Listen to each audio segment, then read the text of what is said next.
As is the routine at the legislature, it's been a full and busy week. We have a lot of content to get to, some a repeat of action that's been taking place over the last several weeks, and some brand new. So we're always keeping the advocacy folks on our toes up in the legislature. You never know what's going to creep up. Mark has suggested that we find a way to just kind of banter back and forth while we let people into the room, but he didn't have any good banter you don't have to preview. Well, that's why I previewed it, because by definition, this is now bad banter. So, we can go back and forth on the protocol for a good bantering conversation, Mr. Tallman. It feels like probably the conversation you and I would naturally have anyway if we were trying to stall for time and let people join the meeting. Did somebody say banter? And there's Dr. Heim, who we said would be the perfect person to come in and banter a little bit, because no one can carry a conversation anywhere better than you. You mean nobody can carry a conversation nowhere better than me? Well, those are your words, not mine, but it might be accurate. I'm trying to fix my squeaky chair. Been speaking all morning. You need some WD-40. Somebody sent me a rather disturbing text this morning in a previous meeting about my squeaky chair. And did it work? No. Clearly not. I can still hear the squeaky chair. You can still hear it, can you? Yeah. I think I need a new chair. Squeaky chairs might be the best segue back into the legislative session that we're going to get. I wonder if my lessor, my landlord would buy me a new chair. I think no is the signal you're getting on that one. Not covered under your rental agreement. Okay, I'll back out of here. Well, we have had a busy week at the legislature, and it really started, and much work has centered around 3 bills that we've been looking at pretty much from the beginning: Senate Bill 61, House Bills 2068 and 2019, all of them focused on private school aid legislation. Leah, you've been tracking much of this action for us. So what's new this week, and what should we be looking ahead to as we head into next week? Well, Austin, in case folks weren't on the Zoom last week, or you just haven't been able to concentrate on all this exciting stuff that we've been doing, Senate Bill 61 was passed by the Senate last week, 23-14, and an identical bill, House Bill 2068, has been approved and kicked out to the full House by the K-12 Education Committee. Those are both identical bills that expand the current tuition tax credit scholarship program, which we oppose. And then House Bill 2119 is also eligible to be voted on the floor by the House of Representatives. That is the bill that sets up a new program that would give students or their parents an education savings account to go to a private school, to a homeschool, or to pay additional, say, tutoring expenses if they've had to participate in remote learning.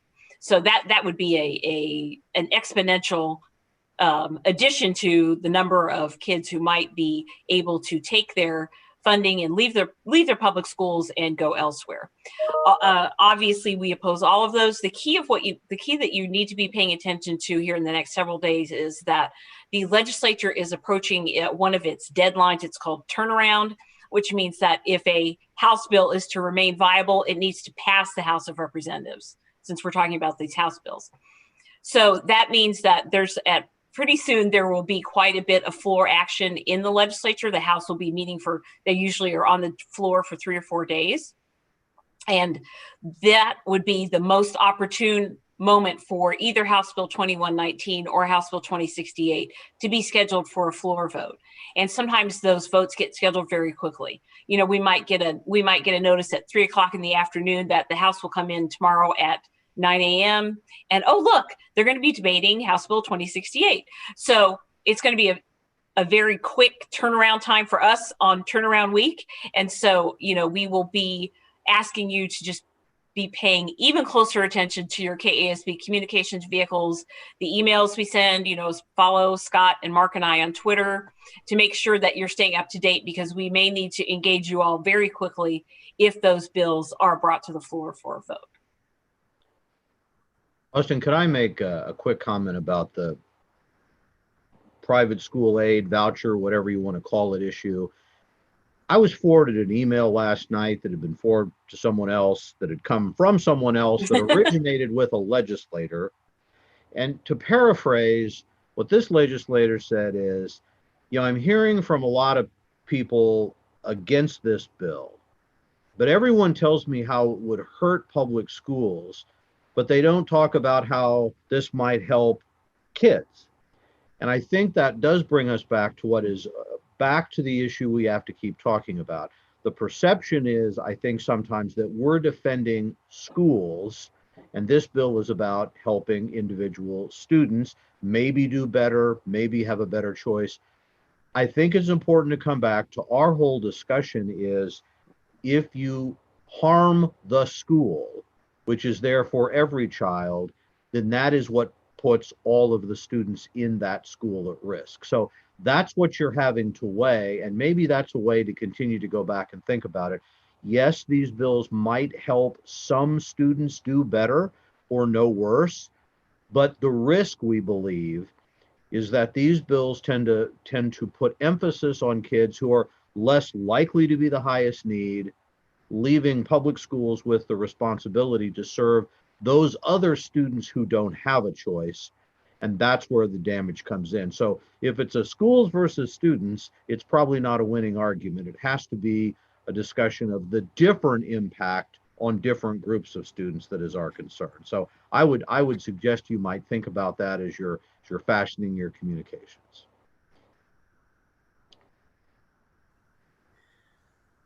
Sorry about that one. I choked you up. That was so You did. powerful that you had to take a moment.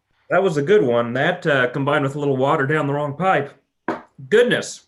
Luckily, we have a question in the chat for us, which will give me time to recover. Tony's curious about Senate Bill 221, noting that from our summary, it seems to give a tax credit to students enrolled in accredited or non-accredited schools. Wants to know if he's misreading that. So as I remember reading up that bill, it has not been scheduled for a hearing, so we've not taken a deep look at it. It would simply let people, so remember, the current tax credit scholarship bill is you get a credit back if you make contributions to organizations that give scholarship. As I remember this bill, it simply says if you have a child that is enrolled in a school that is not a public school, then you get a refundable tax credit of up to the base state aid amount. So it would apply to students that are already in those schools, not just those that move or trigger. There's no, you have to be free lunch. It would just be, if you've got a kid that is not in public school, you get a tax credit equal to base state aid per pupil. In some ways, it's the simplest of everything we've seen. It would be the most expensive of everything we've seen, more likely, but hasn't been scheduled for a hearing yet. This to me seems like the most far-reaching of all. And the way I'm reading it, if you say non-accredited, because we know we have students that will go to a homeschool that's just registered. So you can register anything to be a homeschool. So when I read that KSB summary, I'd have to reread whether there's any limitations around that. But as I am remembering it, it would be students that are, as long as your school is registered with the state board, then it would be open. Now, again, we'll look at it more closely when and if it gets to the hearing stage. But that's my recollection of reviewing it. I think this one, unless I'm misreading it, and I'm worried that I am, that I'm making it more extreme than it really is. But if I'm getting it correctly, it feels like this is the one that is by far the most extreme and would be the most heavy hit on revenue. And then we know we have a legislature that would not ever raise taxes. So it would be the most damaging then to the public, to public schools. I think it would be the highest cost, because this would start with funding everyone who is already not in the public school system. Yeah. Most of these others are kind of sort of based on the idea that it saves money over time because you have to be in the public system first. That's part of how they've been sold, but I think you're correct. Hey. Well, Tony, I appreciate the bailout. I've been able to get my voice back and get everything okay. So I'll try not to cough my lung up anymore throughout the afternoon, but no promises. We'll see how it goes. Scott, you've been watching particularly the hearings around these three bills. Anything you want to add to the conversation before we move on to some school finance legislation? Well, only to reiterate what Leah was talking about. Next week is a busy week in committees, and we got a bunch of bills to go over. And then is turnaround, which is, floor action all week. So yes, we need to really keep these calendars come out in the late afternoon for the next day. So we really need to keep our ears and eyes open to what may come up. Yeah, and as Leah mentioned, KSB will do its best to keep you informed and alerted of action being taken. So be paying attention to your emails, to your social media feeds, and we'll get you the information as we get it. But speaking about taxes and some funding legislation, Mark, you've been tracking a number of actions around budgets and school funding. So what are happening in the Senate and House Education Budget Committees, and what are we expecting next week? Well, the Senate Education Committee is supposed to meet this afternoon. In fact, if I leave early, that's the reason why, to get down to their unusual Friday afternoon meeting to finalize their budget. So here's the big issue. The budget always starts with the governor's recommendation. Governor Kelly recommended funding for the additional money for the Gannon plan phase in, increased base state aid, and then a small increase in special ed, a small increase in funding for like bond interest, capital outlay, LOB, but essentially nothing else. No more special ed, no dyslexia coordinator, which some of the state board has talked about. A lot of other popular little programs. So legislators have been some Republicans in particular, very critical that, well, there's all these great things that schools want to do that the governor hasn't recommended. We've chosen to say the most important thing is to keep phasing in the Gannon money. To this point, there has been no discussion of changing that. We'll see what happens this afternoon around that. Senator Molly Baumgardner, who chairs the Senate Education Committee, is going to plan to add money for that dyslexia coordinator. She is very concerned about that. There's been a lot of support in the legislature and from the state board and others about trying to improve instruction around reading, not only for kids with dyslexia, but others. And so she has a multi-part plan. I don't know whether it'll all go in the KSDE budget. So the key that we're just watching for is don't cut Gannon. If you want to add anything else, that's nice. But given the state of the budget, that's what we'll be looking at. The House Committee, House K-12 Budget, has been briefed on that, and it will have its hearing Monday. So a number of us are planning to testify there. They're expected to work the bill on Tuesday, and then those recommendations from those committees then go to the full Appropriations and Full Ways and Means Committee later this week, where they will also debate all these issues as the legislature tries to move toward putting together its full budget bill, which is sometimes called the mega bill. All state agencies are put into that, and so that's what everyone's looking at. If you're going to add money in one place, are you going to take it from somewhere else? The legislature is moving much faster. Part of what we'd heard was a goal is to try to have the budget work done before turnaround. That's only in 2 weeks, so I don't know whether they can make that.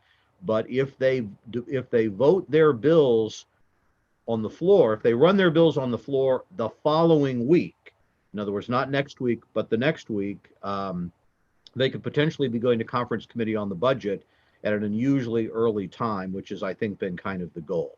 I will say one other quick thing that we are also watching with other groups is, so at this point, the legislature is pretty much looking at the governor's budget, but a big wild card out there is the tax bill that the Senate passed, Senate Bill 22, which came out of committee with a ongoing cost, I think, of around $150 million a year. That's been significantly increased by floor amendments.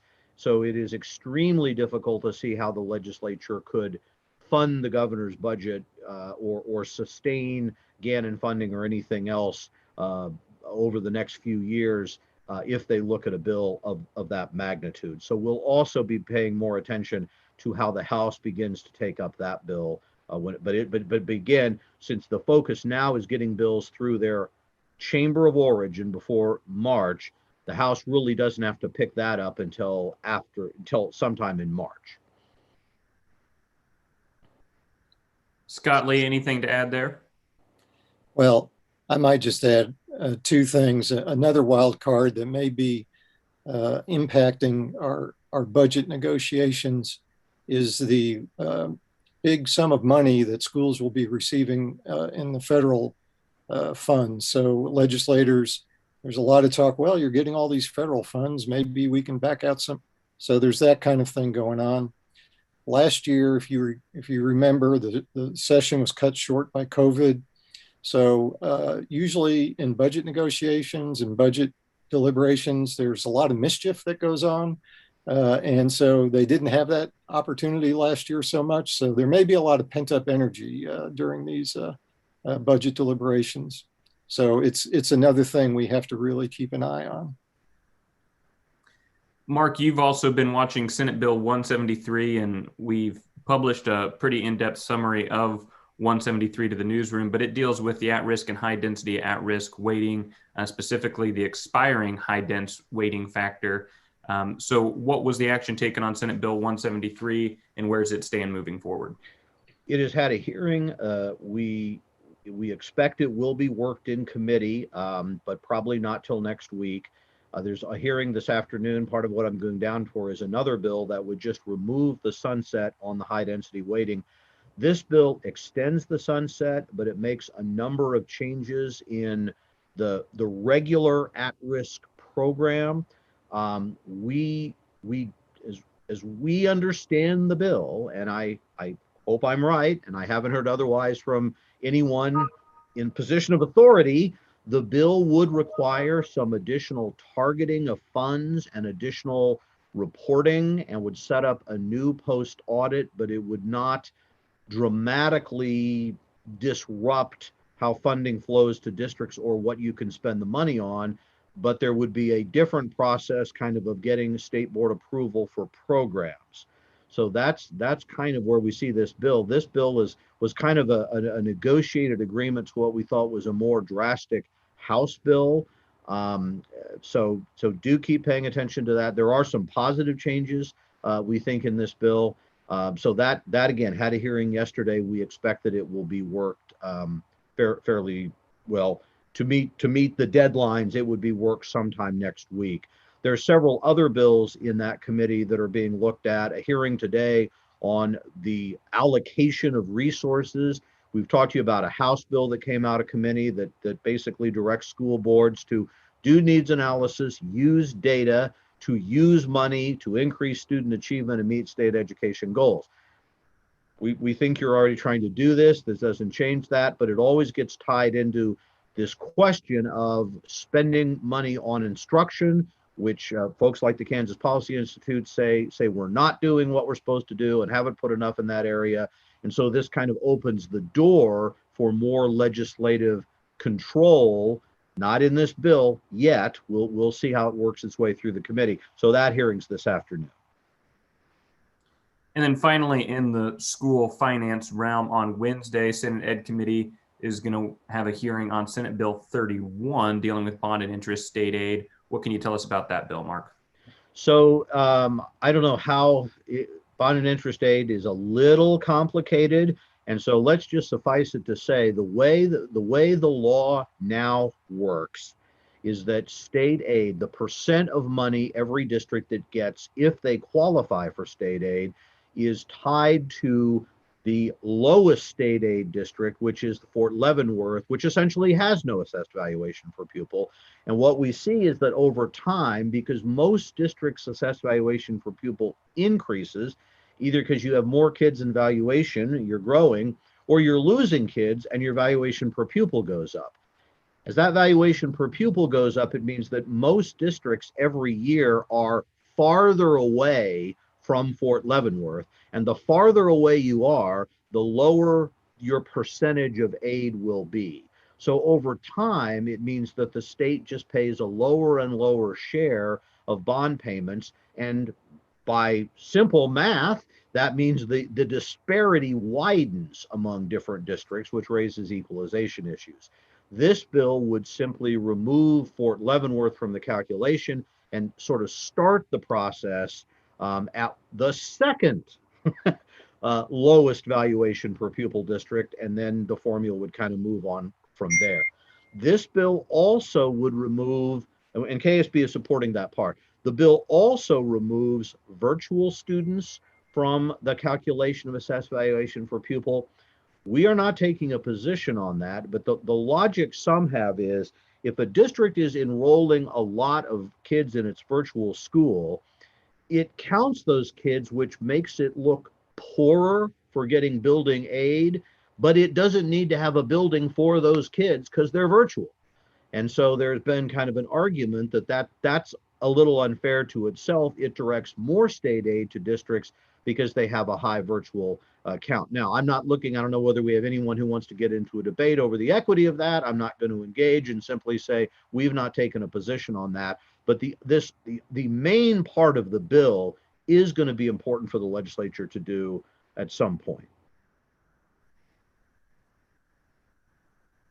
Okay, you did a great job summarizing a very complicated subject, Mark. Well done. Kudos to you for that one. Well, I'm known for kind of just cutting to the chase and really only highlighting the most important points. Yes, nothing is tied to you as much as the word succinct. I mean, that is the Mark Tallman way, is it not?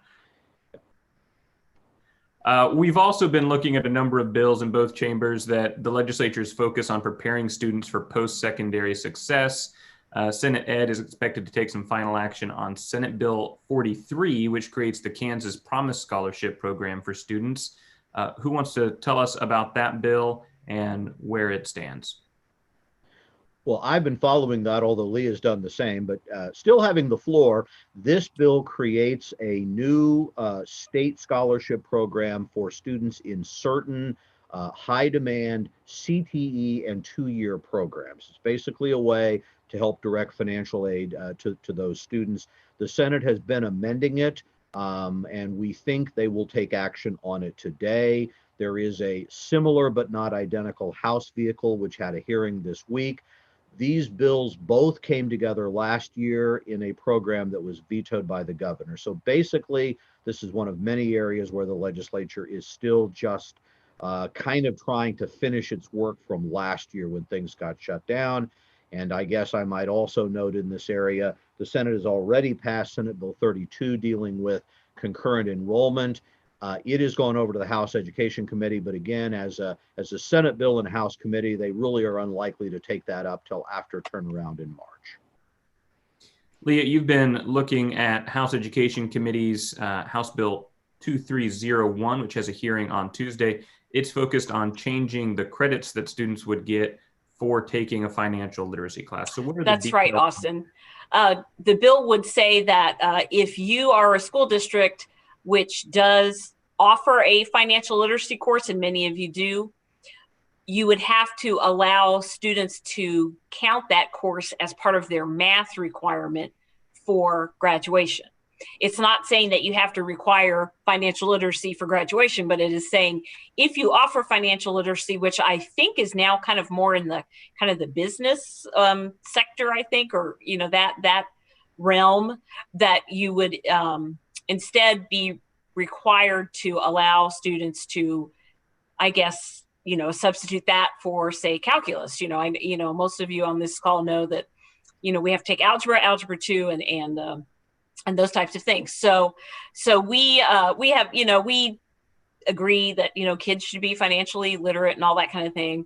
But again, this really kind of impinges on the State Board of Education's constitutional authority around curriculum, around standards. And so I believe we'll be joining our friends, the United School Administrators, in opposing this bill. It's actually sort of a less onerous bill than it's been in the past. Usually these bills say you must have financial literacy in order to graduate from high school. And so the bill has been softened a little bit, but it still is going to be opposed by KSB and USA Kansas. There's also been a great deal of conversation around Senate Bill 208, which is going to have a hearing in Senate Ed on Tuesday. It focuses on transgender female students and their participation on girls or women's athletics teams. Leah, what do we know about that bill, and what's the action being taken around it? Well, the bill says that no transgender female students could participate on a girls or women's sports team. And so the students would have to either provide a health exam to prove their biological sex, or their health provider would have to verify that to the school district, to the team coach, whoever. Now, you may know that CASA has a policy already on the participation by transgender students in sports. The bill would tell CASA that they have to adopt some rules around this and resolve any disputes. So it's an interesting bill, and we are preparing our testimony on it. You know, it's apparently not too big of an issue in Kansas, at least not as far as we're hearing from our members. We haven't heard a lot of outcry of transgender females replacing cisgender females on teams, but we do know that it is an issue nationally with some cases, and we also know that there is, you know, some heartburn around the Biden administration's guidance about transgender students, and you know, we also know that at some point here there will probably be a ruling from the U.S. Supreme Court around Title IX and how that treats transgender students. So it's a very complicated issue, and one that will no doubt be the subject of quite a bit of testimony, both for and against, some neutral. And I may throw it over to Mark or Scott for some further comment on that. Lee, I think you've summed it up well. I guess I would just encourage our viewers, if you have feelings on this, this hearing is your opportunity to weigh in Tuesday afternoon in Senate Education Committee. The deadline for testimony will probably be Monday at about 1:30. So the committee needs to hear. I think Leah made clear this does not just apply to K-12. It also includes higher education. So I expect there will be a wide range of conferees and issues presented. Very good. Obviously, a number of legal concerns kind of around what enforcement of that looks like. And I know the advocacy team in our legal department has started to look at kind of what the implementation of that bill might look like and how complicated that could play out. So we'll continue to keep track of that. Senate Education is also scheduled to hold a hearing Thursday on Senate Bill 234, which would require school districts to provide full-time in-person attendance options for all students beginning on March 26th of this year. Mark, we've noted that it's not particularly clear what this bill would and would not allow, given the setting of virtual and remote learning. So what are the details around this bill, and where is it at in the process? I think you misspoke. I think it's 235, not 234. Yes, sorry, 235. Yeah. So in some ways, if you guys want to read it, it is really, really simple. It just says, notwithstanding any other law, by May 26th, all districts shall offer an in-person option to all, full-time in-person option for all students. Now, of course, part of the thing we know is that districts are moving to do this now, with the COVID situation improving, with vaccination coming on board. Whether everyone will get to this point would be a question. But the bill, as I've kind of talked about with several people, one is the philosophy of, should the state tell every district how they have to operate in what is still an ongoing pandemic, when, less than a year ago, the state basically said, no, it ought to be counties that decide, what health policy is. So this would reverse that. But then this raises just a whole series of somewhat practical concerns about, well, what does that actually mean? Does it mean you can't ever close for pandemics or whatever? Or if you close, you can't provide learning by a hybrid or a remote situation, even for a short period of time? Just a lot of technical implementation questions. But again, this would be for the rest of this school year and into the future. So here again, school leaders, board members, and others, We know a lot of people, were frustrated to have to make these very difficult decisions, but we feel what we heard from our members, you still believe you're the ones that should make these decisions for your community. This bill takes that away in part and would remove one option essentially forever. So again, this is now still about a week away. If you've got thoughts or concerns, share it with the committee, either in person, which you can do remotely, or in writing, or be talking to members of the committee or your own senators and others about this. One thing that is probably very helpful is the narrative from the legislature sometimes is still everyone's still remote. We got to get our schools open, and we know that's not true, that many of you have been operating essentially with full-time learning options, maybe this entire time, or maybe with some interruptions, but that's always been the goal. So it is important to share the reality of how you've responded and why. Might just note that also that day is a hearing on a bill 2013, I believe, that would prohibit employers from taking any adverse employment against an employee because of their vaccination status. In other words, I think the intent is to say you cannot require individuals to be vaccinated. We're not aware that anyone is going to do this. We haven't heard that. I guess share it if you know.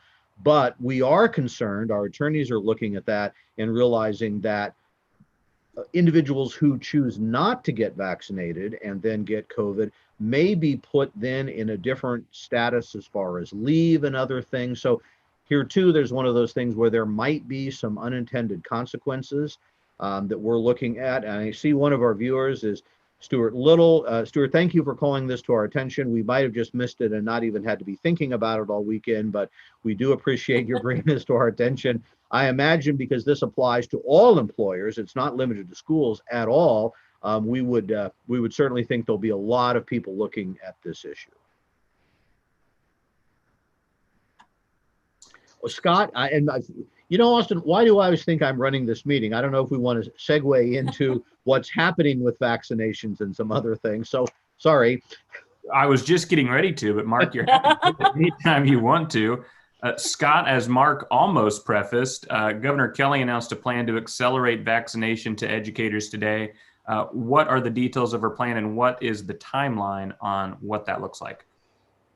Well, yeah, a couple of days ago, Governor Kelly kind of unveiled, and you talk about reopening schools. She called it a back-to-school vaccination plan. I don't know why she called it that, but anyway, the state is receiving a lot more doses of the vaccine than it had just a few weeks ago. And so the governor said that KDHE and the local health departments and the local districts are getting together, and they're going to make sure these extra doses of vaccine are earmarked for teachers. And I know this is true because my wife just left a few minutes ago to go get her vaccine. So I'm looking forward to that. We were getting, like last month, we were getting about 45,000 doses per week. Now we are getting 90,000, and pretty soon it's going to be 115,000 a week. So as this accelerates, the governor is basically making sure that the vaccines go to teachers. And I'll just add one more thing on Senate Bill 235, the bill that requires in-person option by March 26th. This bill, believe it or not, it's very political. And Senate President Ty Masterson was on the radio basically daring the governor to veto it. And when the governor was asked about the bill, she says, well, I think all schools are going to be in by March 26th. So, this may be the kind of bill that legislators put on their postcard. I filed a bill to reopen schools, so it might be that kind of thing. But anyway, the vaccine rollout is increasing, and I think I'm on schedule to get a vaccine right before zoo animals. I'm pretty far. Sounds like you're somewhere on the list with me then, Scott. Right, exactly. Looking forward to when that day comes, but good news that vaccination efforts are increasing. The rollout seems to be picking up speed, so we're all excited about that. Scott, you've also been watching the Esser task force. When Commissioner Watson was on with us last week, he talked about how he was forming a task force to help keep track of the Esser funding coming into the state and how it's being spent. He's put together his task force, I think 19 members. So what's that task force going to do, and what's the makeup of that group? Well, yeah, last week, the commissioner is making this a pretty big priority in his work schedule, this Esser task force. And basically, this is a task force to kind of oversee the distribution or the uses, I guess, of all the federal funding that Kansas is getting. And, you know, this is kind of a blessing and a curse. It's a blessing, of course, to get this money. And it's a curse because the legislators know we're getting this money. And so one of the things that we have to do is make sure the use of this money is going toward the COVID-19 related issues. And we need to make sure it's very transparent and accountable. And I think that's what the commissioner is aiming at. He appointed this task force earlier this week. It's 19 members, school superintendents, school board members. There's people from private schools. There's a few legislators, and a shout out to our KASB board. There's a couple of board members on it. So this task force, I believe their first meeting is this afternoon, and they're going to be meeting every Friday to review and go over the COVID-19 funds that we have received from 2 federal relief plans, and there's a third one in the pipeline under the Biden administration. So there's a lot of money that's going to be traveling down here that is going to be spent over the next 2 years. And this task force is tasked with kind of overseeing that. And I'm sure our members will continue to hear the commissioner and KSDE and us talk about using that money well, using that to support students in this time, but also be ready and be willing to talk to your legislators and government officials about where that money is going and how it's increasing student success and supporting your district, while also highlighting that it's not forever money. So it's not a replacement for funds that come year to year. It is a one-time payment that once it's gone, it will be gone. So it's a complicated issue. Grateful for the extra funds, but a little more complicated given the realities of the legislature than maybe it would be in a different setting. Not seeing any questions in the chat. Mark, Leah, Scott, anything else you want to key in on as we wrap up our time this afternoon? I'm just trying to recall. I think one. I'll maybe just mention a couple things while the other two think. The civics bill, unless I took a brief nap, we may not have updated that bill that came out of the House Education Committee. Despite Leah's magnificent testimony, was recommended, but without recommendation. So she obviously sowed some doubt. That has been sent back to committee, which is often a sign, well, sometimes it's a sign they don't want to run it on the floor, but they never have to run it on the floor. It is more likely the opportunity for further amendments or discussion. We know that the commissioner and state board have been having discussions with the chair. So there may be some compromise language that could be considered at some point on that issue. Another interesting bill that I'll just mention that was filed late last week, I think, was a bill that would essentially cut general state aid by $100 million, which is about $147 per pupil. Use that money to fund individuals on the human services waiting list, and then allow, which I don't even know whether you really need to allow it, school districts to spend cash balances down to make up that loss. Not clear this will go anywhere, but you may hear about it. And one of the things that it does, as we would understand it, it would prorate everyone's base the same. So if you are a district that has been thin in your reserves, you would be affected the same as those who have built more robust reserves over time. So this goes back to a lot of concern and complaints from legislators that districts have too much in reserves, despite a post audit this year that basically came back and said, well, there's really no guidance, and so we can't really say districts have too much or too little, but it doesn't appear to be in general out of line. And this bill doesn't set any guidance, it just takes some money away. But I think it does underscore the importance of talking to your legislators about why you have the reserves that you do, what has been your trend, if it's growing, why, if it's coming down, why, and what different pots they're in and how it would be affected. So we can't say enough.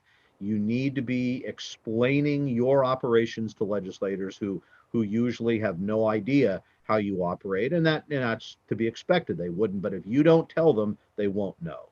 So those were two other bills I'm remembering. Guys, am I forgetting any other interesting No, I'm developments? glad you pointed that last bill out, Mark. I think people just need to be aware that there are very vocal legislators out there who, even though they may even actually know better, they are advancing that narrative of school districts are sitting on piles of cash. And then, in the case of this bill, and then meanwhile, we have all these disabled people over here who are on a waiting list who aren't getting services. So we'll just take that money away from KSDE and slide it over here for disabled people. So, you just need to be aware that that's kind of the narrative that's out there around types of these bills. So again, we all think it's obvious why we keep cash balances, why they're important.